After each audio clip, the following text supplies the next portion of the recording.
बिस्मिल्लाहिर्रहमानिर्रहीम अस्सलाम वालेकुम ख़वातीन व हज़रात, मैं हूं हाजी रफ़ाकत। आपके लिए बहुत प्यारी रेसिपी अंडे चने की लेके हाज़िर हो गए कि लाहौरी अंडा चना टेस्टफुल कैसे बनता है, पूरी तवज्जो से देखें। 3 किलो मेरे पास चने रात पर मैंने पानी में भिगो के रखे हैं, देग में मैंने शामिल कर दिए हैं। इसको हम कुक करेंगे, अबॉयल करेंगे। आपने पानी इतना शामिल करना है कि ये पानी में डिप हो जाए।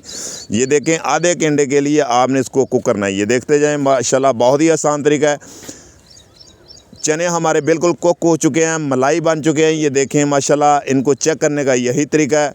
माशाल्लाह बहुत ही टेस्टफुल अंडे छोले बनाने का यही तरीका है। अगला स्टेप है हमारा, देग में 1 किलो घी हम शामिल करेंगे। ये देखें, मेरे पास 1 किलो बारीक कटा हुआ प्याज इसके अंदर जाएगा। आपने इसको हाफ़ कुक करना है, आपने इसका कलर चेंज नहीं करना। मैं आपको कमर्शियल लेवल पे बता रहा हूँ। ये देखें, प्याज हमारा बिल्कुल कुक हो चुका है। अब इसके अंदर जाएगा लहसुन अदरक का पेस्ट। ये देखें माशाल्लाह, इसी टाइम पे आपने शामिल करना है। और इसके अंदर जाएगा 1 किलो टमाटर, 25 ग्राम खुश्क धनिया, 40 ग्राम नमक, 30 ग्राम हल्दी पाउडर, 60 ग्राम पीसी हुई बारीक मिर्च इसके अंदर जाएगी। आपने इसकी ग्रेवी बनानी है। और 5 चने का पेस्ट इसके अंदर जाएगा। ये देखते हैं माशाल्लाह, आपने कूट लेना है या ग्राइंड कर लेना है किसी चीज़। ये देखें माशाल्लाह, हमारी ग्रेवी बिल्कुल परफेक्ट तैयार हो चुकी है। चने हमने बॉयल करके अपने पास रखे हुए हैं, वो इसके अंदर जाएंगे। आपने इसको अच्छे तरीके से कुक करना है।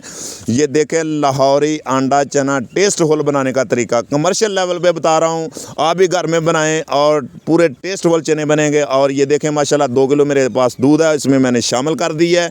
इसी प्रोसेस से गुजरना है, इसी तरीके से आपने भी बनाने हैं। ग्रीन चिली इसके अंदर जाएगी।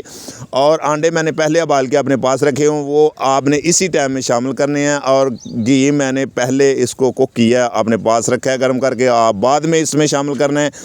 और अगर मेरी वीडियो पसंद आए तो लाइक कर दिया करें, शेयर कर दिया करें, हमें कमेंट में बताया करें। नए हैं तो चैनल को सब्सक्राइब कर लिया करें। ये आपकी तरफ से एक प्यार है, मोहब्बत है, इनाम है। मेरी दुआ है कि मैं आसान से आसान आप तक रेसिपी शेयर करूँ। इंशाअल्लाह ताला दोबारा नई रेसिपी में फिर हाज़िर होंगे। ओके, अल्लाह हाफिज़।